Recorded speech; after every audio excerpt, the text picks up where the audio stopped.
അതെ, നീ ഇപ്പൊ ഇവിടെ ലീവിന് നാട്ടിൽ വന്നിട്ട് പ്രത്യേകിച്ച് ഒന്നും ചെയ്യാനില്ല. എല്ലാം ഞാനിവിടെ ഏർപ്പാടാക്കിയിട്ടുണ്ട്.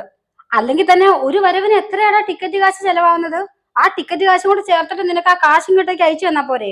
അതിനും കൂടി നിന്റെ പെങ്ങൾക്ക് സ്വർണം എടുത്തൂടെ? ചുമ്മാ അനാവശ്യമായിട്ട് ചെലവ്.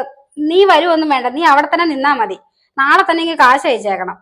അമ്മേ, ഞാൻ വരാതെ എങ്ങനെയാ? നമ്മൾ മാളുവിന്റെ കല്യാണമല്ലേ.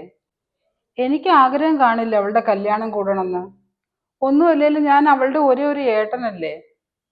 ഞാൻ ലീവ് ചോദിച്ചിട്ടുണ്ട്. എനിക്ക് ലീവ് തരാമെന്ന് സമ്മതിച്ചിട്ടുണ്ട്. എടാ വേണ്ടെന്നേ, നിന്നോട് കാശ് അയക്കാനല്ലേ പറഞ്ഞത്. ഇവിടെ ഒരു കുറവും ഇല്ല. ദേ നാളെ അവളുടെ സ്വർണം എടുക്കാൻ പോകേണ്ടത്, നീ മറക്കാതെ കാശ് അയച്ചേക്കണേ. ഞാൻ ഇവിടെ വന്നിട്ട് 4 വർഷമായി. ഈ 4 വർഷമായിട്ട് ഒരു തവണ പോലും ഞാൻ നാട്ടിലോട്ട് വന്നിട്ടില്ല. അമ്മയ്ക്ക് എന്നെ കാണണമെന്ന് ആഗ്രഹമൊന്നുമില്ലേ? അവളും എനിക്ക് ഇടയ്ക്ക് മെസ്സേജ് അയക്കും, പൈസ ചോദിച്ചു വേണ്ടി മാത്രം. അല്ലാതെ ഇതുവരെ ഈ ഏട്ടന് സുഖമാണോ എന്ന് ചോദിച്ചാൽ അവളുടെ ഒരു മെസ്സേജ് ഞാൻ കണ്ടിട്ടില്ല. അവൾക്ക് ആഗ്രഹമില്ല അമ്മ ഈ ഏട്ടൻ അവളുടെ കല്യാണത്തിന് വരണമെന്ന്. ദേ ഇളയമ്മയുടെ മോളൊക്കെ വന്നിട്ടുണ്ട്, ഞാൻ അവരെയൊക്കെ ചെന്ന് കാണട്ടെ. ഇപ്പൊ തിരക്കില്ല, നീ വെക്ക്. ശരി, നാളെ കാശ് അയക്കാൻ മറക്കണ്ട.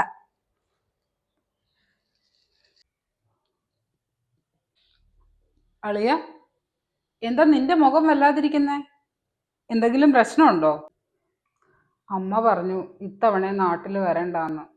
അവർക്ക് എൻ്റെ പൈസ മാത്രം മതി, എന്നെ കാണണമെന്നൊന്നുമില്ല. നിനക്കറിയോ, 4 വർഷം കഴിഞ്ഞു ഞാൻ ഇങ്ങോട്ടേക്ക് വണ്ടി കയറിയിട്ട്. ഇതുവരെ ഒരു തവണ പോലും നാട്ടിൽ പോയിട്ടില്ല. ഓരോ തവണ പോണമെന്ന് പറയുമ്പോഴും അമ്മ ഓരോ തടസ്സം പറയും. വീടിൻ്റെ ലോണ്, കാറിൻ്റെ EMI, ദേ ഇപ്പം മാളുവിൻ്റെ കല്യാണം. എൻ്റെ സ്വന്തം അനിയത്തിയുടെ കല്യാണം കൂടാൻ പോലും എനിക്ക് യോഗമില്ല. എടാ, നീ ഇങ്ങനെ വിഷമിക്കാതെ. നീ നിനക്കായിട്ട് എന്തെങ്കിലും സേവിങ്സ് ഇതുവരെ എന്തെങ്കിലും ഉണ്ടാക്കി വെച്ചിട്ടുണ്ടോ? എവിടെന്ന്? ഉള്ളതെല്ലാം മിച്ചം പിടിച്ച് ഒരു ചായ പോലും അനാവശ്യമായിട്ട് കുടിക്കാതെ അവർക്ക് അയച്ചു കൊടുക്കുമല്ലേ, അവരെങ്കിലും സന്തോഷത്തോടെ ഇരിക്കാൻ വേണ്ടിയിട്ട്. ഇപ്പം എനിക്ക് തോന്നുക അവർക്ക് എൻ്റെ പൈസ മാത്രം മതി, ഞാൻ വെറും ഒരു കറവപ്പശുവായിരുന്നെന്ന്. അളിയ, പറയുന്നോണ്ടൊന്നും തോന്നരുത്. കാര്യം നിന്റെ അമ്മയും പെങ്ങളൊക്കെയാ. എന്നാലും നീ നിനക്കായിട്ട് എന്തെങ്കിലുമൊക്കെ കരുതി വെക്കണം നിന്റെ ജീവിതത്തിനായി. ഞാൻ നിന്റെ നല്ലതിന് വേണ്ടിയിട്ടാ പറയുന്നേ. നീ ഒന്ന് ആലോചിക്ക്.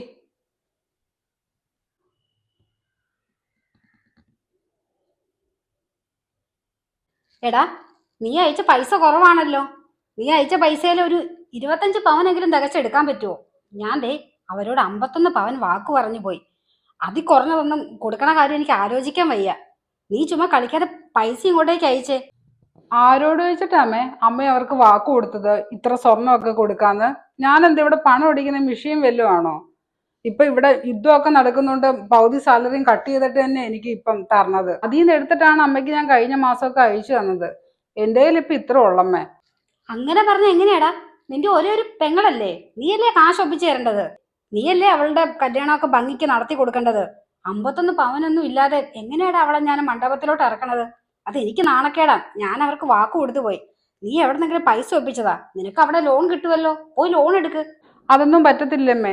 ഈ യുദ്ധമൊക്കെ നടക്കുന്നതുകൊണ്ട് എപ്പോൾ ജോലി പോകുന്ന പോലും അറിയത്തില്ല. അങ്ങനെയാണ് ഞാനിപ്പോൾ ഇവിടെ ജീവിക്കുന്നത്. അതിൻ്റെ ഇടയ്ക്ക് ലോണും കൂടെ എടുക്കാൻ പറ്റത്തില്ലമ്മേ. ശരി, ഞാൻ ഡ്യൂട്ടിക്ക് കയറട്ടെ അമ്മേനെ ഞാൻ പിന്നെ വിളിക്കാൻ, തിരക്കില്ല. ഇടി മാളു, നിന്റെ ചേട്ടൻ നിന്നെ തേച്ച മട്ട. അവനോട് ചോദിച്ച പൈസ ഒന്നും അവൻ അയച്ചു തന്നിട്ടില്ല. കൂടിപ്പോയ ഒരു 25 പവൻ എടുക്കാം. അതിൽ കൂടുതൽ പറ്റുമെന്ന് തോന്നണില്ല അവൻ അയച്ചു തന്ന പൈസയില്. ഞാനാണെങ്കിൽ അവരോട് 51 പവൻ വാക്കും പറഞ്ഞു പോയി. എന്ത് ചെയ്യൂന്ന് ആലോചിക്കുന്നേ. നിന്റെ ഏട്ടൻ പറയണ ലക്ഷണം വെച്ചിട്ടേ നിന്റെ ഏട്ടന്റെ ജോലി പോകാൻ ചാൻസ് ഉണ്ട്. അങ്ങനെയെങ്കിൽ പെട്ടിയും കിടക്കയും എടുത്ത് അവൻ ഉടനെ തന്നെ ഇങ്ങോട്ടേക്ക് വരും. നമ്മുടെ പ്ലാൻ ഒട്ട് തീരുകയും ചെയ്യും. അമ്മേ, ഏട്ടനെ അവിടെ തന്നെ നിർത്തിക്കോണം. എനിക്ക് ഇനിയും കുറച്ച് ആവശ്യങ്ങളൊക്കെ ഉള്ളതാ. പിന്നെ ഞാൻ ബ്യൂട്ടി പാർലറിൽ പോയിട്ട് വരാവേ. ഞാനൊന്ന് ആലോചിക്കട്ടെ. മോളെന്തായാലും പോയിട്ട് വാ. ഇതാ അളിയ, ഞാൻ ഇറങ്ങട്ടെ എന്നാ. പാടാ അളിയ, നീ പോയിട്ട് വാ. പിന്നെ നീ ഈ പ്രാവശ്യം നാട്ടിലോട്ട് ചെല്ലണ കാര്യം വീട്ടിലാരോടും പറഞ്ഞില്ലേ? അല്ല, നിന്റെ അമ്മ ഈ പ്രാവശ്യം ഉടക്കൊന്നും പറഞ്ഞില്ലേ? ഞാൻ ആരോടും പറഞ്ഞില്ല. അമ്മയോടും പറഞ്ഞില്ല, അനിയത്തിയോടും പറഞ്ഞില്ല. സർപ്രൈസ് ആയിട്ട് ചെല്ലാന്ന് കരുതി. പിന്നെ ഞാൻ ഓർത്തു ഇനിയിപ്പം ഇങ്ങോട്ടേക്ക് തിരിച്ചു വരണമെന്നാണ് ഞാൻ ആലോചിക്കുന്നത്. അവിടെ തന്നെ അങ്ങ് സെറ്റിലായാലോ എന്ന്. എനിക്കതാ ഇഷ്ടം. നമ്മുടെ നാടല്ലേടാ എപ്പോഴും എന്തുകൊണ്ട് സുഖം. ആടാ, അതേതായാലും നന്നായി. നീ എന്തായാലും ചെന്നിട്ട് വിളിക്കേ. ശരിടാ, ഞാൻ നിന്നെ അവിടെ ചെന്നിട്ട് വിളിക്കാം കേട്ടോ. മോളെ, സതീശന് ഇപ്പൊ പണിയില്ലാതായിട്ട് എത്ര നാളായടി? ഇങ്ങനെ പോയാ നിങ്ങൾ എങ്ങനെ ജീവിക്കും മുന്നോട്ട്? അമ്മ ഒരു കാര്യം ചെയ്യ്, ഏട്ടനെ വിളിച്ചിട്ട് എൻ്റെ അക്കൗണ്ടിലോട്ട് ഒരു 5 ലക്ഷം രൂപ ഇട്ട് തരാൻ പറ. അതാവുമ്പം സതീശേട്ടനെ കുറച്ച് ബിസിനസ് പ്ലാനിങ് ഒക്കെ ഉണ്ട്, അതൊക്കെ അങ്ങ് തുടങ്ങാലോ. അപ്പൊ പിന്നെ ബിസിനസ് സക്സസ് ആയാൽ ഏട്ടന് വേണമെങ്കിൽ 5 ലക്ഷം തിരിച്ചു കൊടുക്കാം. അതുപോരെ? അതിന് നിന്റെ ഏട്ടൻ്റെ കയ്യിൽ എവിടെന്നാ കാശ്? ഈ മാസം കഴിഞ്ഞ മാസത്തെക്കാളും കുറവ് പൈസ അയച്ചു തന്നത്. അവനവിടെ യുദ്ധം നടക്കുന്നതുകൊണ്ട് അവന്റെ സാലറിയൊക്കെ പകുതി വെട്ടിക്കുറച്ചെന്ന് അവൻ പറഞ്ഞത്. ഇപ്പൊ 5-6 മാസമായി അവൻ നേരാവണ്ണം കുറച്ച് പൈസ അയച്ചിട്ട്. അതെങ്കിലും കറക്റ്റായിട്ട് വരുമായിരുന്നെങ്കിൽ എങ്ങനെയെങ്കിലും അമ്മയ്ക്ക് നിന്നെ സഹായിക്കായിരുന്നു. ഇതിപ്പോ എങ്ങനെയാ? അവന്റെ കയ്യിലും കാശുണ്ടെന്ന് എനിക്ക് തോന്നണില്ല. അതൊക്കെ ഏട്ടൻ ചുമ്മാ പറയണേ അമ്മേ, ഏട്ടന്റെ കയ്യിലൊക്കെ നല്ല കാശ് കാണും. ഇതാരാ ഈ സമയത്ത്? അമ്മേ. അല്ല, നീ എന്താ ഒരു മുന്നറിയിപ്പില്ലാതെ ഇങ്ങോട്ടേക്ക് വന്നത്? നീ വരണ കാര്യം എന്നെ ഒന്ന് വിളിച്ചറിയിച്ച പോലും ഇല്ലല്ലോ. നീ എന്തിനാ ഇപ്പൊ ഇങ്ങോട്ടേക്ക് കയറി വന്നത്? ഇവിടെ വേറെ പ്രത്യേകിച്ച് വിശേഷങ്ങളൊന്നും ഇല്ലല്ലോ. അതെന്താ അമ്മേ, എനിക്കെന്തെങ്കിലും വിശേഷം ഉണ്ടെങ്കിലേ നാട്ടിലോട്ട് വരാൻ പറ്റത്തുള്ളോ? ഏട്ടനോ? അല്ല, ഏട്ടൻ ഇനി എന്നാ തിരിച്ചു പോണത്? ഞാനിങ്ങോട്ടേക്ക് വന്ന് കയറിയതല്ലേടേ ഉള്ളൂ. എന്നിട്ടല്ലേ പിന്നെ പോണ കാര്യമൊക്കെ തീരുമാനിക്കുന്നേ.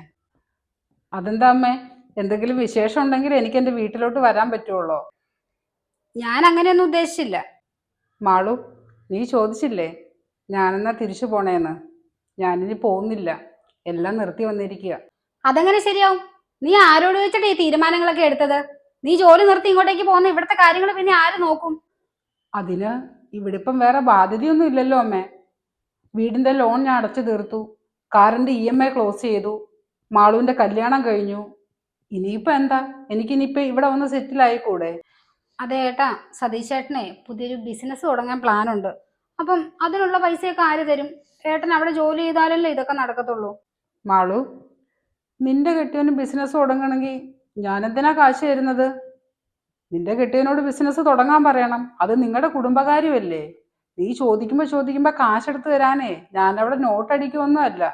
അതൊക്കെ നിങ്ങളുടെ കുടുംബകാര്യം, അത് നീ തന്നെ ചെയ്യണം. പിന്നെ നീ എന്നാ സതീഷിന്റെ വീട്ടിൽ നിന്ന് ഇങ്ങോട്ടേക്ക് പോന്നേ? എന്നാ തിരിച്ചു പോണത്? കണ്ടോ അമ്മേ, ഏട്ടൻ പറയണ കേട്ടോ? ഏട്ടന്റെ ഒരേ ഒരു പെങ്ങളല്ലേ ഞാൻ. അവളെവിടെ പോവാൻ? ഇത് അവളുടെ വീടല്ലേ. മനസ്സിലായില്ല അമ്മേ. ഇത് ഞാൻ പണിത വീടല്ലേ, അതെങ്ങനെ മാളുവിൻ്റെ ആവും? നീ കുറച്ച് കാശ് തന്നു എന്നുള്ളത് നേരാ, എന്നും പറഞ്ഞ് ഇത് നിന്റെ വീടാവോ? നിന്നോട് ഇവളുടെ കല്യാണ സമയത്ത് ഞാൻ കാശ് ചോദിച്ചപ്പോ നീ 25 പവൻ എടുക്കാനുള്ള പൈസയല്ലേ തന്നുള്ളൂ. ഞാനാണെ അവർക്ക് 51 പവന്റെ സ്വർണം കൊടുക്കാന്ന് വാക്ക് പറഞ്ഞു പോയി. എന്റെ കയ്യിൽ പിന്നെ വേറൊരു വഴിയും ഞാൻ കണ്ടില്ല. ഈ പേര് കല്യാണ സമയത്ത് ഞാൻ മാളുവിന്റെ പേരിൽ അങ്ങ് രജിസ്റ്റർ ചെയ്ത് കൊടുത്തു. കൊള്ളാം അമ്മേ. ഞാൻ ചോര നീരാക്കി ഉണ്ടാക്കിയ വീട് അമ്മയുടെ മോളുടെ പേർക്ക് എഴുതി കൊടുത്തല്ലേ? അപ്പോ ഞാനാരാമ ഇവിടുത്തെ വല്ലപ്പോഴും കയറി വരുന്ന ഒരു അതിഥി അല്ലേ? നിന്നോട് ആരാ വെട്ടിയും കിടക്കി എടുത്ത് ജോലിയും കളഞ്ഞ് ഇങ്ങോട്ടേക്ക് വരാൻ പറഞ്ഞത്? ഞങ്ങൾ ആരെങ്കിലും പറഞ്ഞോ? എന്നാലും നിന്റെ കയ്യിൽ കുറച്ച് കാശൊക്കെ കാണാതിരിക്കോ? ഉള്ള പൈസയൊക്കെ എടുത്ത് ഇവിടെ തന്നെ വേറൊരു വീടങ്ങ് മേടിക്കണം. കൊള്ളാം അമ്മേ. അമ്മ എത്ര നിസ്സാരമായിട്ട് പറഞ്ഞു പുതിയ വീട് വെക്കാൻ. അല്ലെങ്കിലും ഗൾഫിൽ പണിയെടുക്കുന്നവരൊക്കെ നിങ്ങളുടെ കറവ് പശുക്കളാണല്ലോ അല്ലേ അമ്മേ? നിങ്ങളെപ്പോഴും എൻ്റെ പണത്തെയല്ലേ ആഗ്രഹിച്ചിട്ടുള്ളൂ. ഞാനിപ്പം പുതിയ വീട് വെച്ച് മാറണോ അല്ലേ? ഞാൻ ചോര നീരാക്കി ഉണ്ടാക്കിയ വീടായത്. കൊള്ളാം അമ്മേ. നിങ്ങളെയൊക്കെ തിരിച്ചറിയാൻ ഞാൻ വൈകിപ്പോയി. നിങ്ങൾക്ക് എൻ്റെ പണത്തിന് മാത്രമായിരുന്നു ആവശ്യം. കൊള്ളാം മാളു. അതേടാ, നിന്റെ പണത്തെ തന്നെ ഞങ്ങൾ സ്നേഹിച്ചത്. ഇപ്പൊ ജോലിയും കൂലിയും ഇല്ലാത്ത നിന്നെയൊക്കെ ആർക്ക് വേണം? നീയേ ഞങ്ങൾക്കൊരു ബാധ്യതയാ, പ്രത്യേകിച്ച് എനിക്ക്. ഇതിപ്പോ അവളുടെ വീടാ, ഈ സ്ഥലം ഇരിക്കുന്നത് എന്റെ പേരില. അപ്പം ഈ വീട് ആർക്ക് കൊടുക്കണമെന്നുള്ളതേ എന്റെ ഇഷ്ടമാ. ഞാനത് അവളുടെ പേരിലോട്ട് അങ്ങ് എഴുതി കൊടുത്തു. നിനക്കിതിൽ ഒരു അവകാശവും ഇല്ല. കൊള്ളാം അമ്മേ. നിങ്ങൾക്കൊരു ബാധ്യതയായി ഞാനിനി ഇവിടെ നിൽക്കുന്നില്ല. ഇറങ്ങട്ടെ.